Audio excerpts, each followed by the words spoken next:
Hey everybody, it's Jeff Peterson, and this is Fueling the Tank. And my guest today is Frank Kitchen, and some might call him the mindset master chef, if you will. He does a lot of speaking, a lot of coaching, a lot of mentoring, and he's somebody that I've gotten a chance to meet and get to know through the years, through actually, him sharing his story with my BizTank nonprofit program, and I wanted to kind of bring him on to Fueling the Tank to learn a little bit more about his own personal journey, how he got to where he is right now, and how that turned into, kind of helping guide others in a career path of speaking, public speaking, and just kind of growing into themselves and kind of getting a handle on their own personal view of what they want to be when they grow up type of a thing, and how they want to share their own careers. So Frank Kitchen, welcome to Fueling the Tank. Hey, Jeff, great to be back. Thank you for having me here. I'm great. I am great, but it's like I'm just ready to have a good conversation with you today. 100%. So, I want to kind of bring this all the way back, because what Fueling the Tank actually is as a podcast is, so many people take so much time representing themselves in the now. And I do think, we don't know a lot of who these people are. And, I think Frank Kitchen is out there, presenting yourself in the way that you're presenting yourself and doing the things that you do. But I think there's a lot of backstory that makes you who you are and is going to make you more successful in the way people look at you and understand you and connect to you. And that's what I want Fueling the Tank to be. I want it to be a platform for kind of just getting to know people on a more personal side, which kind of leads, I think when we do that, I think that leads to a lot more powerful things that we do together in the future. So let's get right to who the hell is Frank Kitchen? And, number one, best name ever. Have you, when you were growing up, did you like the last name Kitchen, or did you just get all kinds of grief from the kids? Oh, it was all kinds of grief. And you're talking about, the idea and the theme of your podcast. So I was thinking about at a group I was keynoting with yesterday. And when I end my speeches, I'll say, hey, you know what? My name is Frank Cornelius Kitchen. So if Kitchen isn't bad enough, my middle name. Cornelius. I love that. Yeah, so Cornelius. And for everybody listening, my initials are even worse. They're F.C.K. So yeah, I'm missing a letter. And I'd like to buy a vowel, Frank. Yeah, I'd like to buy a vowel. All I need is you. And the funny thing was, growing up, I told people, I got all sorts of issues because I was called living room, dining room, bathroom. People look at your initials. Someone's like, my mom was one of those catalog moms, so she bought clothes for me and school supplies, but she'd have my initials put on there because I was a little box on how to personalize it to make it special. Right. So I'll jump on stage and stuff. Thanks a lot, Mom. Thanks a lot, Mom. I thought my mom was evil. But the funny thing is about what you're saying with your podcast here is I went to talk to my mom and I go, hey, Mom, what's up with this name? And she goes, you know what? I want to let you know who you are, where you come from, and where you can go. Yep. So when I broke down that piece, start to look at, I'm like, oh, I'm named after my father who served in the military, named after my grandfather who served in the military. I'm named after the most famous room in the house. Everybody's got a room named after me. That's the room that brings everybody together. Right. And then the funny piece was, you asked who I am. My initials, those crazy initials, are my business is Frank Kitchen Enterprises, and I work as a fundraiser, a coach, and a keynote speaker. So my mom actually knew what she was doing by giving me that name. So it's funny how it all ties in and works together. I think it's an interesting part of who we all personally are, because I think we've all gone through different times in our life that we didn't know exactly what we wanted to be, didn't know where we were going, and there was aspects of who we were that we didn't like. I've had different people say, "Oh my gosh, I don't want to go on a podcast. I don't like the way my voice sounds." And then I've had other people say, "Oh my God, I'm scared to death of being in front of people, so I'd never want to get into sales." I've got kids that are like, just feeling as though they don't belong. They're not smart enough to go to college, so I don't think I can do it. We have so many things that we've gone through our entire lives of, the ups and downs, the internal struggles. But I think it's amazing when all of a sudden it clicks and FCK, Frank Cornelius Kitchen, all of a sudden becomes how you identify and how you've grown into all those things that you might not have liked about yourself, that all of a sudden, you know what, I am who I am, and I'm going to go out there, I'm going to be me, I'm going to own it. And then when you get that ownership feeling, it's when you start to become who you truly are and be able to share it. Oh, it is. I mean, once I took, quote, ownership of my kitchen name, I mean, it's amazing all the things that have, sprouted from it. I ran away from it for years. My mom got remarried and I was like, oh, maybe I'll let him adopt me and I'll change my name because I was getting picked on. But now, as you said, and everyone goes, oh my God, I can remember you. I mean, I literally go to conferences and events and people are walking around going, kitchen, kitchen, kitchen. So it's like, guess what? People remember me. I mean, it's something that's good. It really is. I mean, Jeff Peterson is like, you can't go on and buy jeffpeterson.com. You've got a shot at getting frankkitchen.com. I mean, there is a uniqueness about all of us that, we need to start adapting and taking it more personal and caring more about who we are as an individual earlier on in our lives. And it's such a struggle. And I want people to start to understand the uniqueness of each one of us is really what is going to take us to places in our lives. Exactly. I mean, you're a business owner and you understand this, like the idea of business is not to blend in with the crowd, but to stand out. Yeah. And when you really when you study history, the people who stood out and were different or unique or special are the ones that we remember. Right. So if it's your name, a certain skill, a hobby, a passion, a dream, a purpose that you have, and it's uniquely yours, take ownership in it and run with it. We don't have to be like everybody else. We have to just be the best version of ourselves. I love that. So when you were growing up, what and you were kind of trying to figure out like what you wanted to do or you just felt you started to go a direction. What was what direction were you going as far as like I want to get a job at a sporting goods store because I love sports. Like, what were you thinking back when you first kind of started? Well, I think you and I are in that same age group where we grew up, the parents that they want us to be a doctor, a lawyer, go to school, get a job. And it's funny what you said about, the sports thing. I actually did work for Dick's Sporting Goods for several years. But when I was growing up, and like today is, what's the day? It's October 13th. When we're recording this, and like you've got William Shatner going up, with Bezos today into space. Right. So I was like a lot of the kids, maybe I'll be an astronaut. That seemed pretty cool because we had astronaut stuff. Hey, I want to be a professional athlete. I was thinking about that. Or, hey, I'll go get a job. Don't know what it'll be. I'll just get a job. So I really didn't have much focus. And because I grew up in a military family, we were moving every 3 to 4 years. So I was a military brat. So just moving around was just kind of like, okay, I hope I can make some friends. That was the big goal early in life. Do you think that challenge of feeling like you needed to make friends wherever you went, which is what everybody thinks of. Some people shy away from it and say, I'm just going to play video games. I don't know anybody. And they just kind of clam up and they just do their own thing. Maybe become a great student. Maybe they read a lot of books, whatever. But so many people don't do I'm here, I've got to go out and make new friends because I'm not going to sit here and not have friends, even though I move around a lot. Do you think that experience alone turns you into somebody that is more comfortable going out and presenting to people? Definitely. I mean, so when I grew up, I was at the beginning, like we really didn't have video games. I came in like later in life. So I didn't grow up in the video game era. It was a case where it was all relationships. Go outside, stay outside till the street lights come on. That was my generation. Right. Get out of your school clothes, get into your play clothes. Don't put a hole in the knee. So the big thing was to truly get the experience out of life was to have friends and connections. And once again, as I was younger, moving constantly, making good friends with Jeff. And then all of a sudden I got to move away and then I lose Jeff. There's no Facebook, social media. Unless Jeff happens to write me, then guess what? I've lost that connection with you. And I got to start that all over again. So early on was trying to meet friends. And then later I was like, you know what? I'm going to be more introverted to myself because why make a connection? Because I'm going to lose it. Right. But now as I've gotten older and I've worked in businesses and groups, I realized that was actually a strength for me. I've got the ability to connect with people because I've lived in so many different places. I've had to be able to been exposed to different cultures and religions and faiths and backgrounds and countries. People are like, wow, Frank, you can pretty much walk into any room and talk to anybody. So what I thought was, quote, a factor was going to hold me back when I was younger, realize is a strength now as an adult.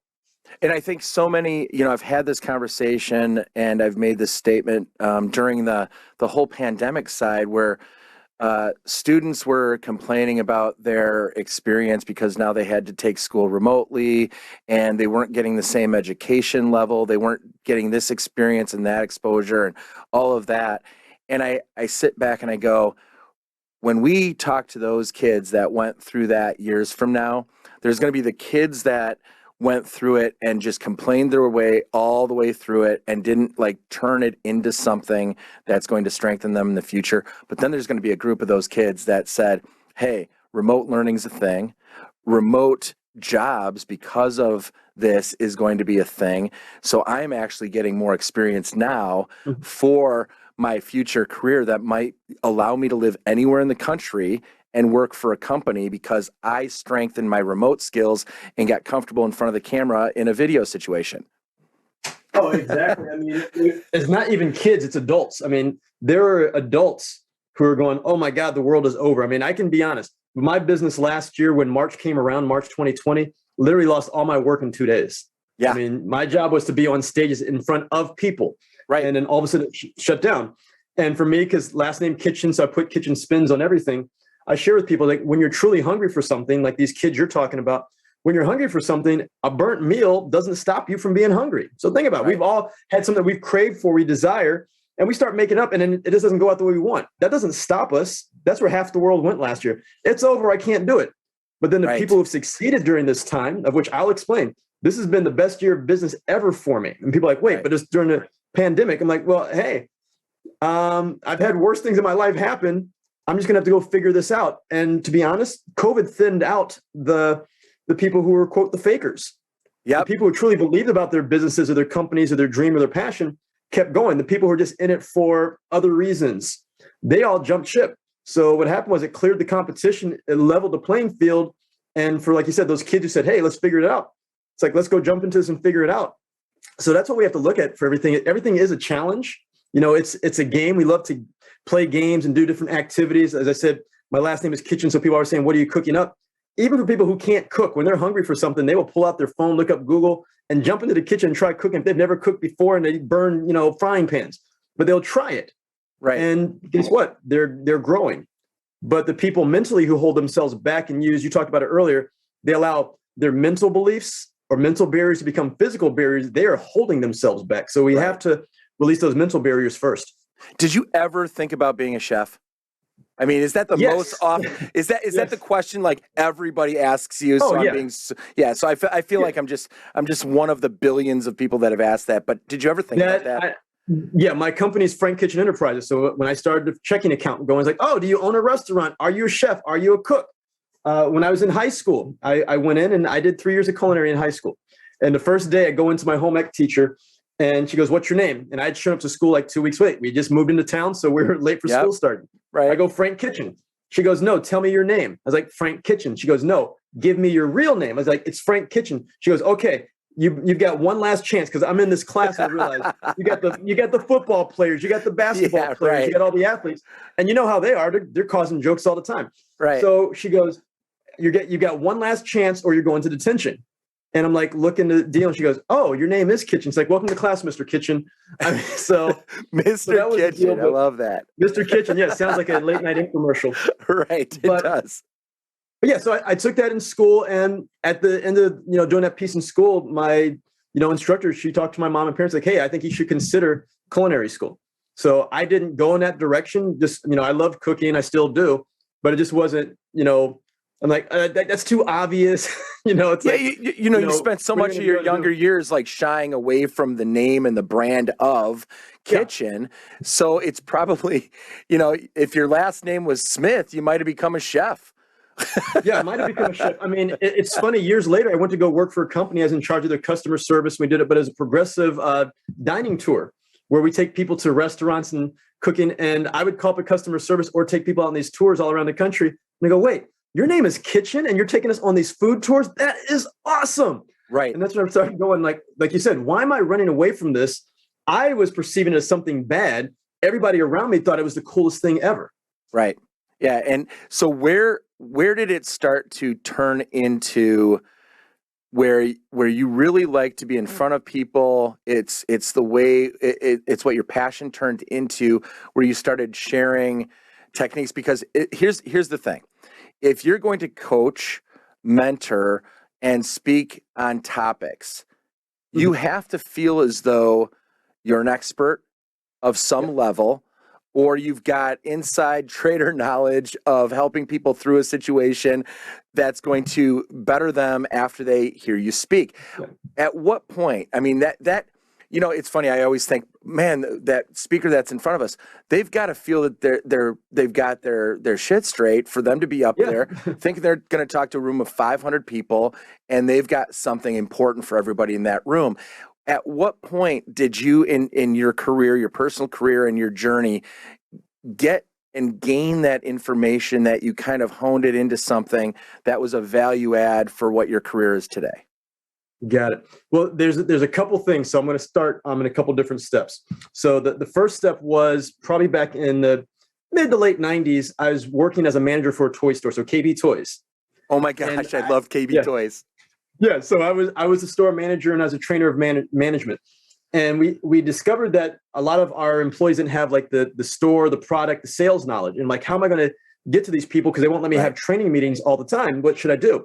So for people watching this is back when we actually had physical checks and they're getting paid weekly, no direct deposit, anything like that. So I go, let me put together a newsletter for my employees and I'll attach it to their paycheck. I'm like, okay, it needs to have a fun thing to it because I like fun. So I go, let's call it Fresh from the Kitchen because everybody enjoys something fresh from the kitchen. So that was one of the first times I used my name and they loved it. So some more years go by and I end up going to work at a college in leadership. And I'm doing leadership development with students and I'm working at the college, I'm training. And my students always start going around the conference and going kitchen, kitchen, kitchen and having fun with it. And everybody started going, what are you cooking up? What's cooking in the kitchen? And, once again, it's just a joke. So I'm like, okay, I'm having some fun with it. But our college president has this weekly, monthly newsletter. And he always will write it. And sometimes he asks for volunteers to write it. So I had just turned in my notice that I was leaving the college to start my speaking career. And I still didn't really know what I was speaking on. I was working with another speaker. But he goes, in order for you to leave, you need to write, this month's musing. I'm like, okay. I'm like, what am I going to call it? So I called it again, Fresh from the Kitchen. Well, at the end of it, he said he had never seen that type of response from the letter because I talked about how the college impacted my life and career and the lives that we touch as educators. And he goes, man, you should turn this into a book. So a few more years go by and I write my first book, which is Fresh from the Kitchen. So now I'm starting to have some fun with it. And I'm sitting down with a mentor and I gave her the book and she goes, okay. She's like, why aren't you taking more ownership in your name? I'm like, oh, okay. So at this point, I'm speaking part-time, not really doing it full-time, trying to figure out different deals. And the case that really kicked it into full gear was about 6 years ago. It was January 18th, and it was a Thursday. And I got called in, I was working for this company, and I got called into a Panera Bread company. So kind of funny because Panera Bread company is a kitchen. And I get called in, and I think I'm going in. Everybody knows where this one's going. I think I'm going in for a promotion, or I'm asking to go. I'm about to go on a trip, and I'm like, hey, do you want me to go see all of our clients? And I get lunch bought for me. I sit down with my supervisor, and this folder comes across the table with my lunch. And I open it up. He goes, yeah, this isn't working. We're going to part ways. But because we like you so much, tomorrow is going to be your last day, but the owners like you, so you can stay another week. Now, I'm fired. The guy named Kitchen is fired in a kitchen. And here's where it gets worse. I'm making you have to laugh at it now. It is it's Father's Day weekend. Oh shit. So it's Father's Day weekend. I'm fired. We've got a 2-year-old and my wife is 6.5 months pregnant. Oh no. Right. So and it gets worse. It's getting real and real worse. It's getting real. So it's Father's Day weekend. We're going to my wife's parents' house.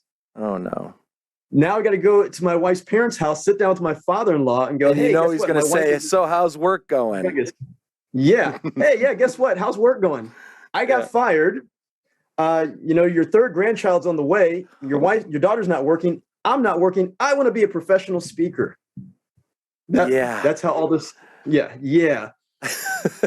So that was some crazy times. So that was 6 years ago.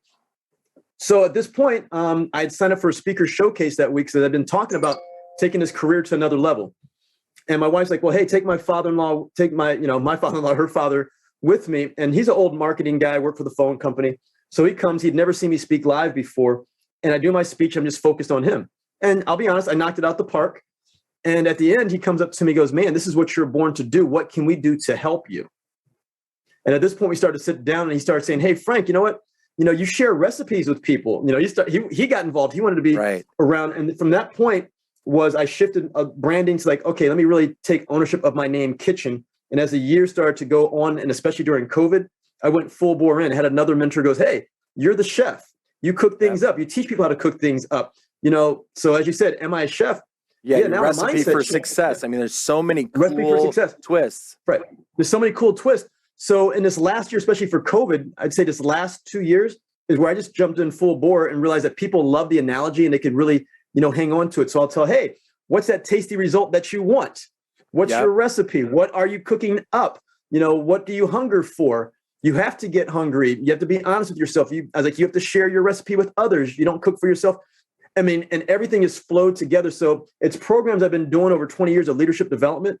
But all I did was I kept the structure and I just rebranded by putting kitchen philosophies onto it. And I use my learning. So everything you said from the past, my experiences working in cooking in food service and event planning, got to put that in, connecting with new friends, put that in. So everything that I'm doing now is an amalgamation of everything I've been doing through my lifetime. Well, and I think when you really kind of break some of this down and we go all the way back to Fresh from the Kitchen in that newsletter that you attach to the paychecks, I think that right there is the moment. I mean, you might know more about your story than I know, but that moment where you realize that you needed an engagement tool to communicate with employees of KB Toys when you weren't around, and they could take it home and digest it when they wanted to digest it, how they wanted to digest it, and did it in a unique way. That, to me, kind of sounds like everything that you decided to do later.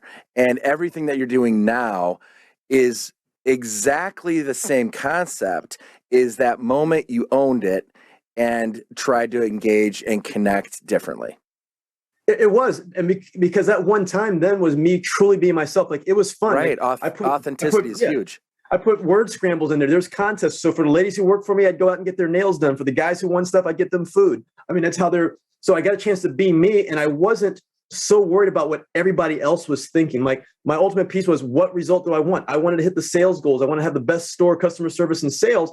So I didn't care about what corporate thought. I didn't care about the other managers thought. I didn't care. I was like, okay, let's just make something good. And as you said, I like how you're saying it. That was the kickoff, because I had grown up in this world where, as you said, people make fun of your name. Oh, you can't be like that. You can't start your own thing. Think about 90s really wasn't a big time to, quote, be an entrepreneur or, be into your own leadership. It was just go work for somebody else, listen, do your job for 30 years, get your watch, and you're done. Where now we're in this whole world where you can do that.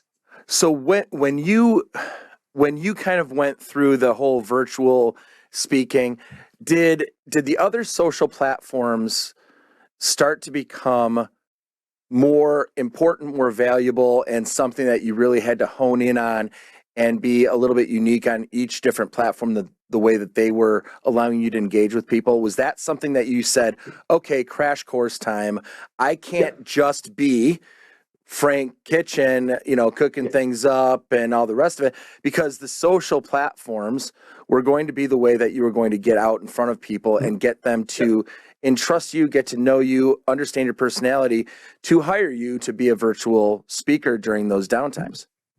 Oh, definitely. I mean, so with each platform, and you understand this, you're a businessman, is the fact of each platform has different clientele, and different clientele want to be communicated to differently. So if we talk about Facebook or Instagram, that's a lot of individuals. So most of the time I'm on there, I'll be talking about, hey, what are you doing? And I phrase it with questions. What are you doing? Here's a few steps to help you live the dream you hunger for. Here's a few recipes for you. But now I like to live on LinkedIn. LinkedIn is where the decision makers are. So that one's going to be focused more on, hey, your business, your organization. Here's a couple of ideas or recipes for your business, your organization, your workforce. So yeah, you had to watch how you phrase it. So my pictures or videos may have been the same, but the lead in or the way I marketed would be a little bit different with how I wrote the text, the copy to draw people in. And to be honest, once again, I said the playing field was leveled once COVID hit. And there's a lot of people who just, dug deep into a hole and became quiet. I had a great mentor. She's a Hall of Fame speaker. And she goes, hey, Frank, this is the time to be more vocal. Yeah. So I made it a point like, well, hey, I'm home. I've got free time. I started putting out more content, putting out content daily. And the big piece was, you said, what have I done before? Okay, KB Toys, worst store in the company. We turned into the best store in the company. Going into a college and working in leadership at 23 years old. Right. Oh, that's something. Let's do that. Getting fired on Father's Day. People are like, oh my God, COVID. I'm like, talking to your father-in-law on Father's Day when you're fired is a lot scarier than COVID. Right. So next thing you know, on these social media platforms, I'm on podcasts. I went on like a 15 podcast tour and started to get pieces out saying, hey, okay, everybody, here's how you break through your mental barriers. This is just another barrier for us right now. So are you going to mentally quit or are you going to push yourself to make something happen? And boom, it just all came together as the right place at the right time. So what is the freshest thing coming from Kitchen moving forward here after we've gone through this? What are you up to? What's next for you? What do you what's bouncing around in your head that you want to try, that we can go out there and follow you and see what you're up to and support you and share the story and the journey. What's next? What's up? Yeah. Well, the first one is I challenge everybody is you talked about the freshest thing, but I have a methodology, a philosophy. I call it a recipe. I call it the I Live Fresh recipe. So the idea is don't think about what you want to do. Don't talk about it. Live it. People remember you by how you live. So if you really want to motivate yourself or others, just go out there and live it. Don't talk about this podcast that you're going to do, Jeff. Right. You live it and people are like, oh, maybe I want to start a podcast too. You inspire people that way. And when I broke it down, I realized the recipe has 5 parts.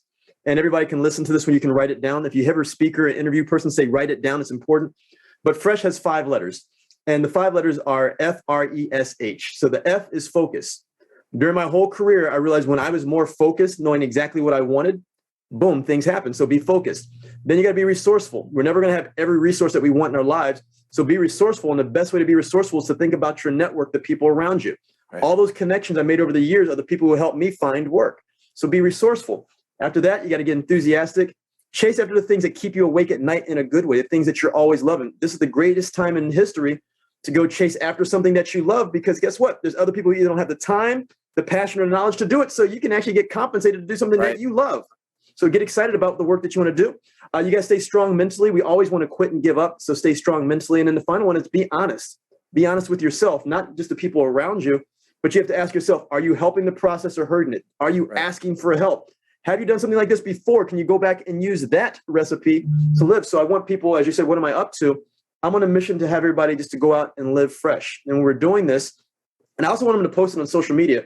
When you're chasing after your dream, chasing after a passion or a purpose, don't keep it inside, share it. Because one is it's going to motivate you, but the other one is there's going to be other people who are watching and go, oh, wow, thank you so much. I thought about doing that, but I didn't have the courage or the confidence to do it until I saw you. So just don't keep it internal. Share. So as far as what I'm working on right now is I can't be everywhere at once. So I'm in the process of pretty much putting together online coursework where people can actually, if they can't come see me speak in person or they don't want to buy one of my books, those are on Amazon, they can actually get a recording where it's going to be a walkthrough of, my training sessions, my keynotes, where they can actually walk through and they can self-guide themselves.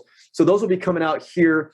Got them aimed for December. So December 1st, go to frankkitchen.com. They should be on there, but we're going to be teaching people. One is, on mindset. So this whole Live Fresh recipe. So what are you doing to transform your big dreams to reality? So I'll have that course. And then I've got people want to get better at the art of public speaking. So that course will be there. It's called Spice Up Your Public Speaking. So add a little flavor to it. That's awesome. And then for people who want to become a professional speaker, get paid for this to run their mouth. I've got Spice Up Your Speaking Business, which is a little bit of the art of speaking, but more, how do we get on these stages? How do we get on these podcasts to be able to share your passion with the world? So that's what I'm working on right now. Just being able to share more, because we only have so much time here on this rock. And make sure that, when I leave, I'm leaving that legacy with everybody else. Well, Frank, I can't thank you enough for being a part of the Fueling the Tank podcast and being a friend of mine through these years. And I've got to be honest with you. I've seen a bunch of people speak. I've gone because not only do I want to see how other people are doing it, but I love listening to other people's, spin on things. I absolutely love and I am passionate about the way you bring it to market. It's so purposeful. It's thought out. It's innovative. It does have that fresh spin on what people would say Well, I mean, though, I've gone to a speaker that talked about don't ever say I've gone to a speaker on that topic before if you haven't seen Frank Kitchen do it. You've got to pay attention to this guy, go out, follow him, and just listen to what he's saying. It's kind of like a song you like the music to, and then all of a sudden you listen to the lyrics and you're all in. Frank Kitchen is the lyrics of that song that makes you tap your foot. So pay attention to what he's saying, because what he's saying it's authentic, it's real, and it's worth the listen, it's worth the follow. Frank Kitchen, thanks for being part of Fueling the Tank. Thanks for being somebody that I can personally reach out to and that reaches out to me every once in a while and just kind of makes my day. And, if everybody could just give a follow to this Fueling the Tank podcast, because I'm going to keep on bringing people just like Frank to the show. Give it a like, give it a share, give it a review, 5 stars, but subliminal, right? So, Frank, thanks. I really appreciate it, buddy. Hey, thank you so much, Jeff. And the big piece is you talked about people listening to you, listening to me. Yeah, we do want them to listen to you and me, but the big one is what they listen to. We also want them to go to apply it. So everything that you're going to be sharing on your podcast, everything I share, don't just soak it in. Make sure you go and apply it. So I had a mentor, we'll leave everybody with this one. He goes, hey, you know what? He goes, knowledge isn't power. He's like, the application of the knowledge is power. So whatever we get, don't just soak it up. Make sure that you're actually applying it or sharing it. Hey, recipes got to be cooked. So let's finish it up and eat that thing up. Let's gobble it down. Frank Kitchen, Fueling the Tank. I'm Jeff Peterson, and you know what I say, Peterson out.